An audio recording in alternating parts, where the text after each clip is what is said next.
Welcome back to our podcast. I am the gentleman, accompanied by the disturbed Southern Belle. Hello. Today, I've decided I'd talk about a few different cryptids from Australia, most of them typically found in the Outback, so the more rural areas. Right.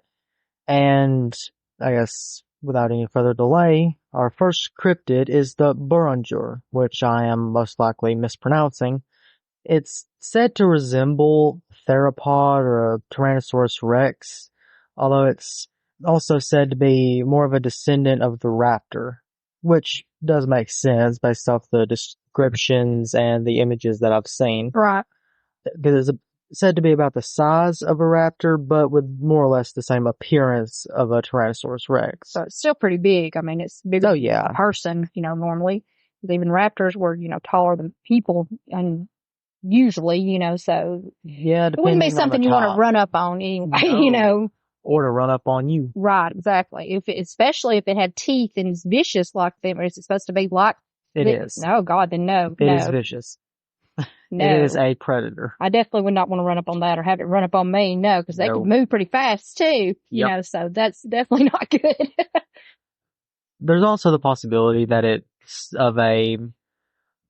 it's the descendant of a type of dinosaur that hasn't really been discovered or documented. True. That could be very true. I mean, there's probably a lot of animals and things in the world that we haven't discovered yet, and some of these definitely weird areas that people don't go to a lot, especially. Very true. I mean, it's probably true.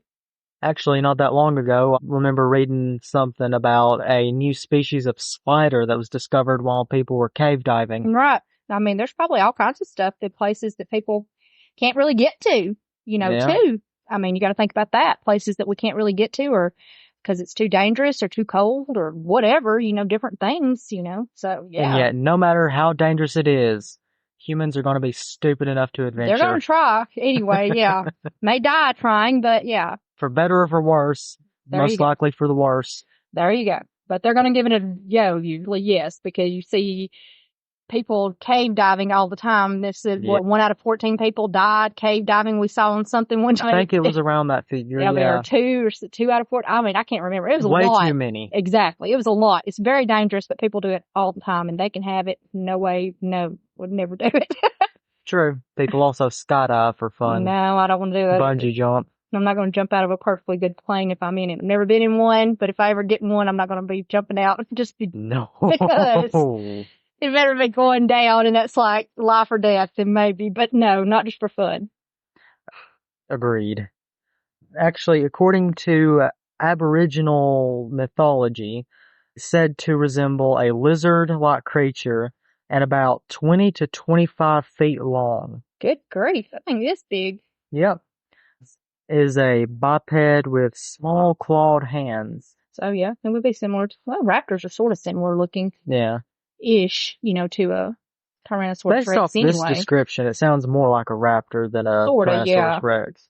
Yeah, probably. I mean, I guess it would just depend on the height and size, but even, still, I mean, it could be, they all could be related in some way anyway, because they're very similar-ish. Yeah.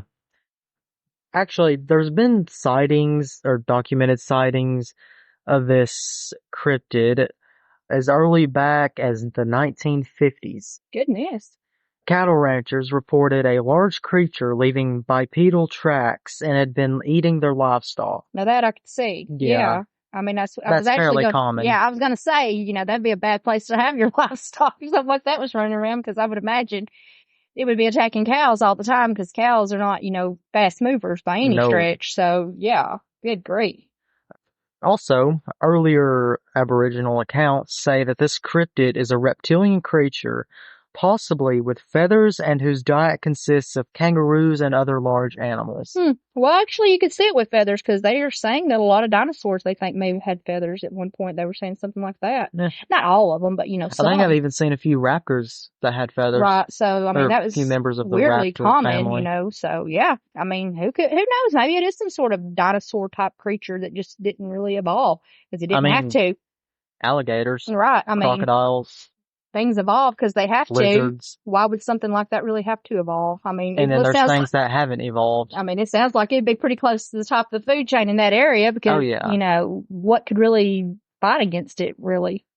So, yeah, it's fast, it's dangerous, and it's vicious. So, yeah. Yep. Uh-uh. One report of this creature tells of a man named Brian Clark who went into the woods and had gotten lost sometime around 1978. When people noticed he was missing, the police had tracked him with the help of a couple Aboriginal bushmen. Mm-hmm. And these two hunters, the trackers, woke up one night to a thunderously loud sound and the ground shaking. Good grief, Jurassic Park all over again, huh? Yeah. Oh my goodness. That makes you think of that, the cup, vibe, Yeah. So, good God. After they had found the man, he was alright. No, he wasn't harmed or anything. Well, that's good.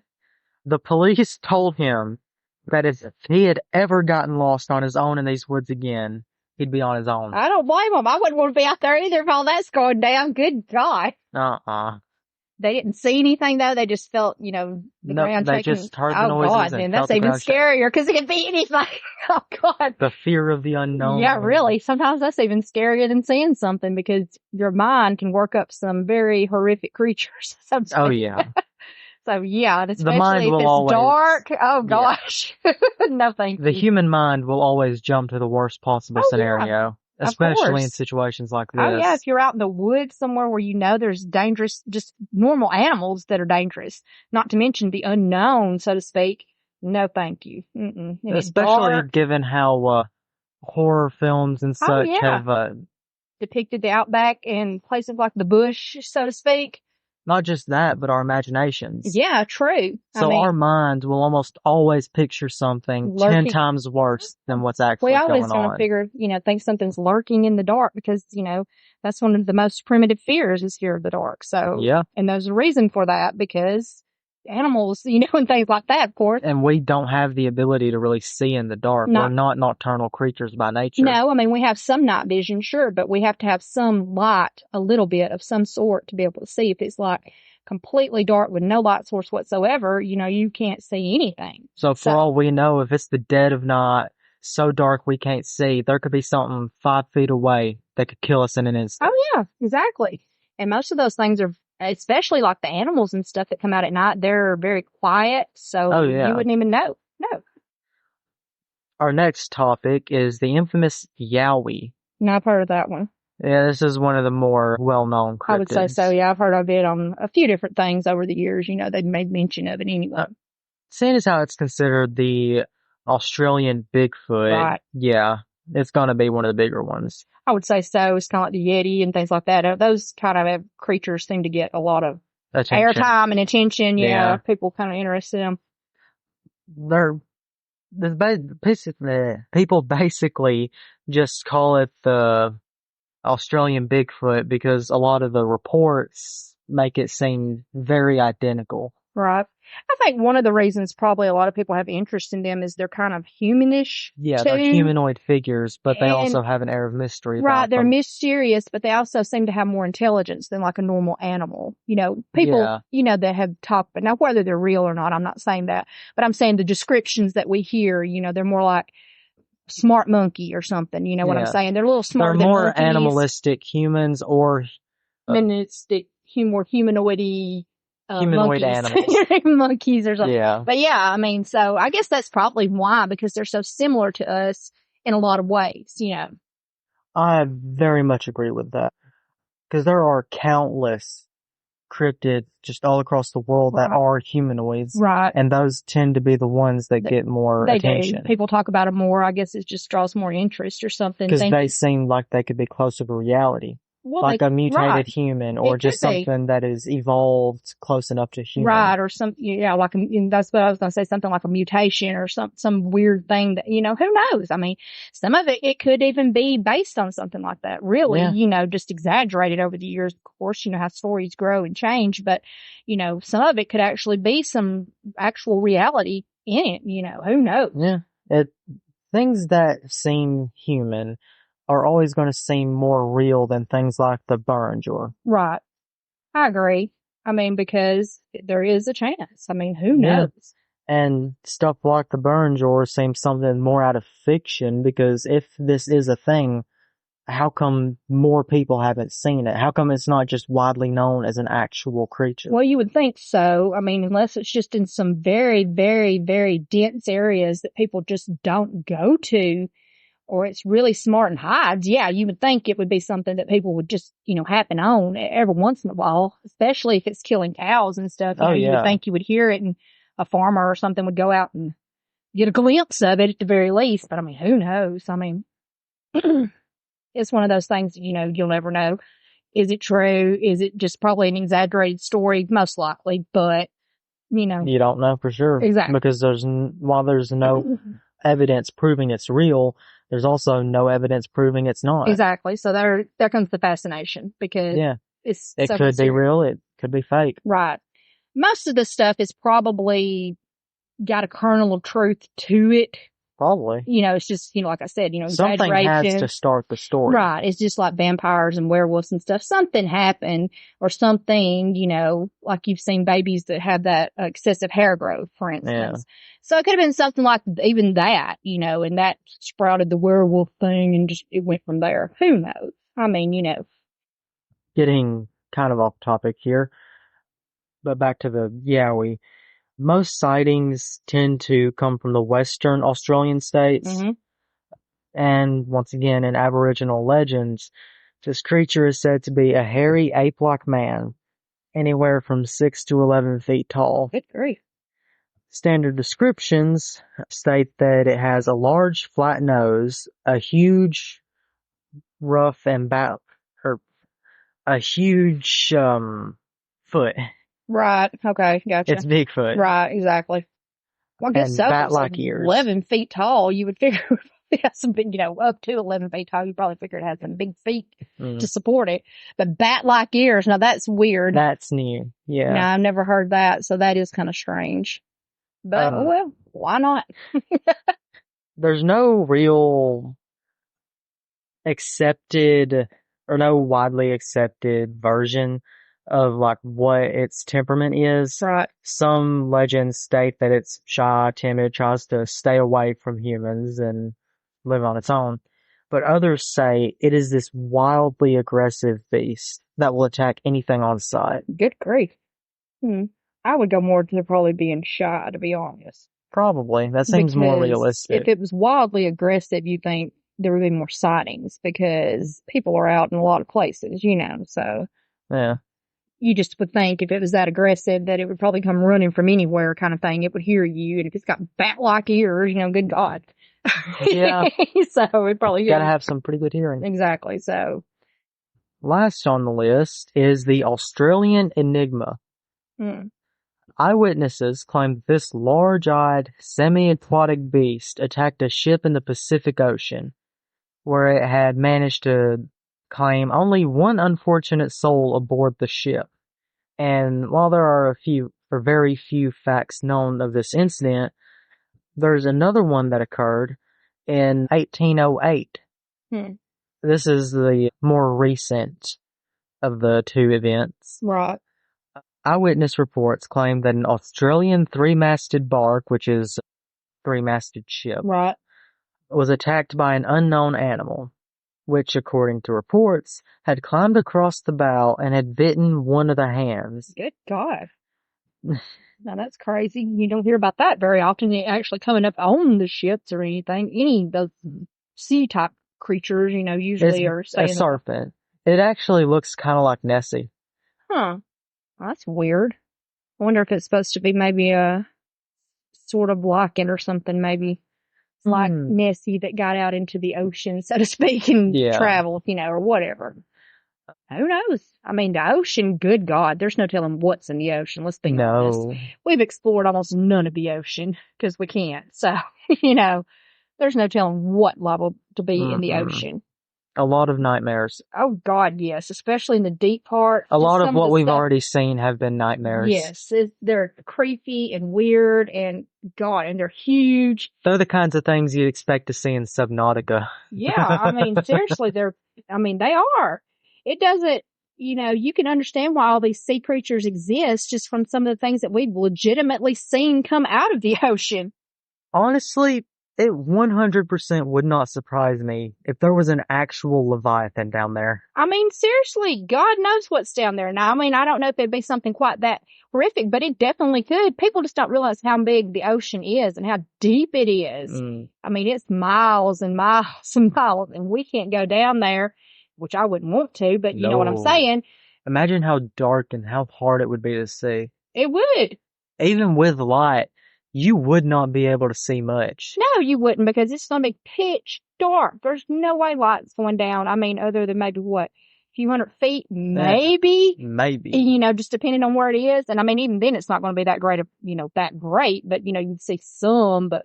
No, down there it would be a light level of absolute zero. Yeah, it would have to be, other than, you know, those creatures that have the luminescent stuff to them or whatever. Yeah. I mean, that would be the only thing. Now, maybe there's a lot of them down there and you could see stuff. I mean, it may be like that, you know, maybe there's a lot and it's stuff. Even if that is the case. Still, even if that is the case, they wouldn't be able to eliminate much because of how dark it is. Exactly.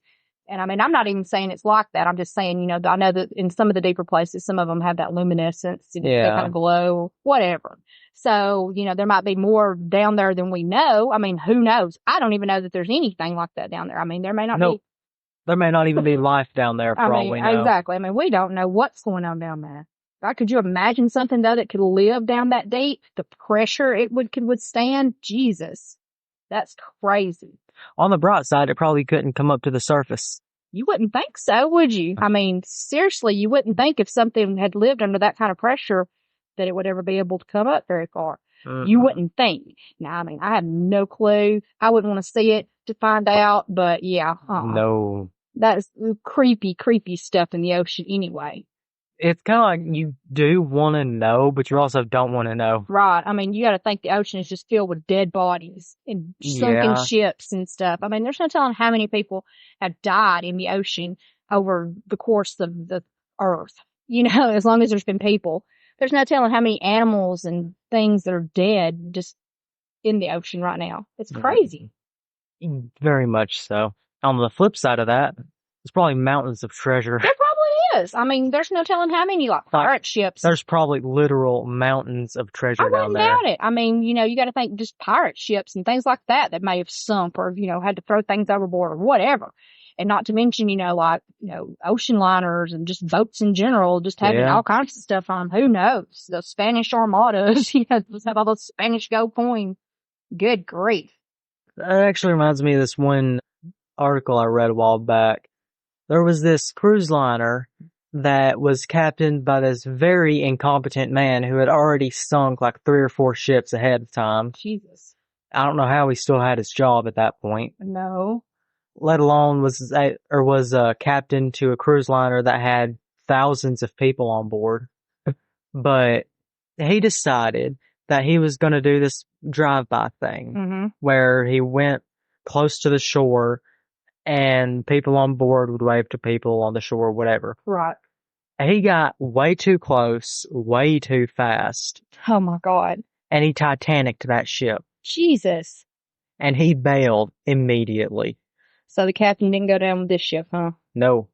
He got criminal charges for that. He should. That's ridiculous. Not only did he abandon ship, he refused to admit how bad it was.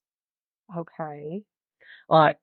He didn't immediately. It was like half an hour. Right. It was slowly sinking. It wasn't badly damaged, but it wasn't going anywhere. Right. Chunks of it had been ripped apart. It's not funny, but oh my God. Yeah. You know, seriously. And just slowly going down. He was talking to people, like command or whatever. Right. And they kept insisting that they send help. Right. But he refused. Oh. He said, no, this is salvageable.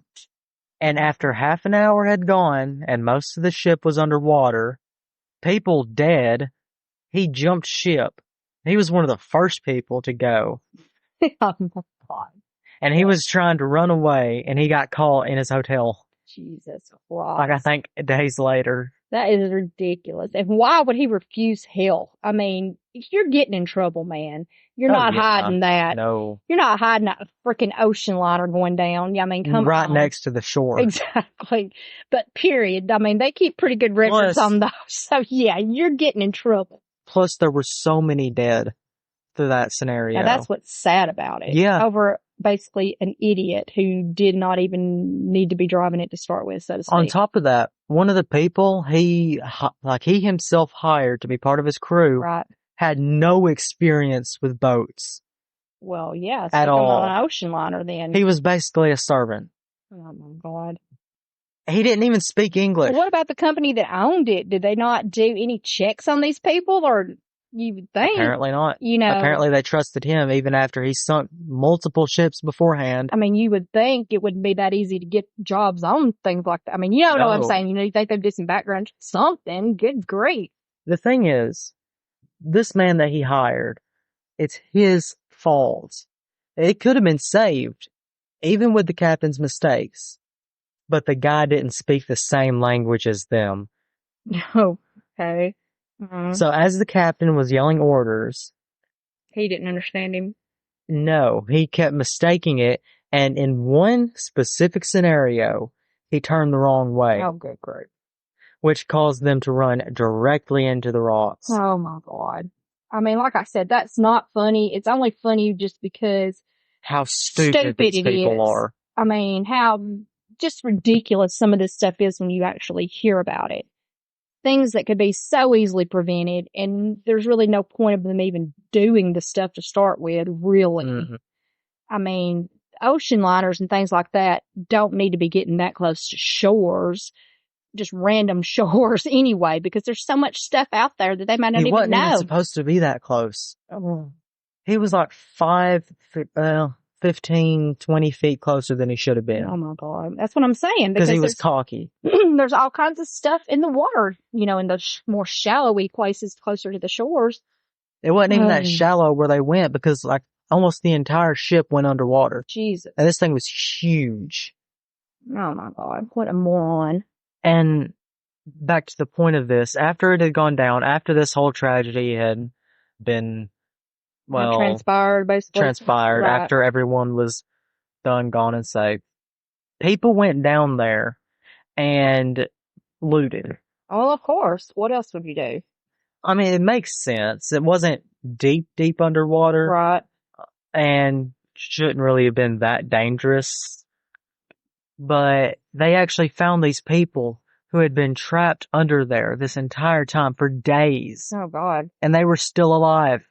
It was this couple. Oh my God. Well, I guess that's good then. And then they stole the bell. This huge bell. Well, why not? That was hanging on the ship. Someone stole it. No one has found it to this day. No, that's actually good. I mean, of all the things to take, why would you take this humongous bell? I don't even know how they would have taken it. I don't know. It was huge. They had to have a boat or something. You would think it had some kind of crane or something on it. There's no way a person could have swam something like that up. You wouldn't think. No. Good God. But, oh well. But, yeah, people were looting, there was this, casino down there, so they were taking, these chips, the coins, whatever. Right. Any money, any valuables, jewelry that they could find. Right. Well, and too unexpected, to be honest. No. The stuff was already lost. There was no one trying to get it back. Even the police of that area did it. Right. Some people got caught, prosecuted, punished. They didn't get that bad a sentence. It was still theft, though, so, yeah. Something like that. I don't really know why it really even be considered theft if no one's going after it. I mean, it's just going to rot away. Why would people care? But whatever. I mean, I guess something good came out of it. At least they did find survivors. That's crazy. Yeah. So that's really nuts. So that's good, though.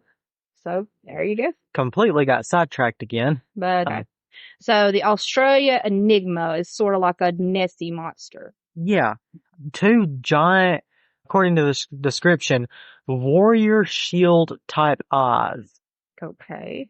Good God. So that points to it being a nocturnal creature, so it does live fairly deep, hunts at night, all that. Jesus Christ, that's some big eyes. And after it had gotten onto this ship, climbed over the bow, and was attacking people. The captain went down below, came back up with 2 revolvers and shot it in the eyes. Okay, well, I guess that'd be easy to hit. They're that big. Good grief. Way to go to this captain. Yeah, but really, did it kill it or? No, maybe it retreated into the ocean. Okay, so they don't know. And it's kind of odd though. The thing is that this incident was reported around, or to have happened around the same date as a beast called the Stronsey, or the Beast of Stronsey, Okay. which is down in Scotland. Right. And it is, again, a Nessie type monster. Well, they thought it was. Some researchers said that it was supposed to be this type of shark that looks kind of like a plesiosaur once it starts decomposing. Okay. Well, that's kind of weird, but maybe. Who knows? 2 different researchers from 2 completely different time periods said that that was what it was. Some people just believe it. Who knows? I guess that's it for this episode. I guess I'll turn it over to the Belle so she can tell you about hers. Okay, so we're going to be closing up with Australia on our next episode, talking about some Aboriginal beliefs and things like that, and just some facts about Australia that are kind of weird and strange. And don't forget that we're also now on TikTok, and we are going to be uploading some more videos to YouTube. Don't forget to like, follow, and subscribe. And don't forget to stay disturbed.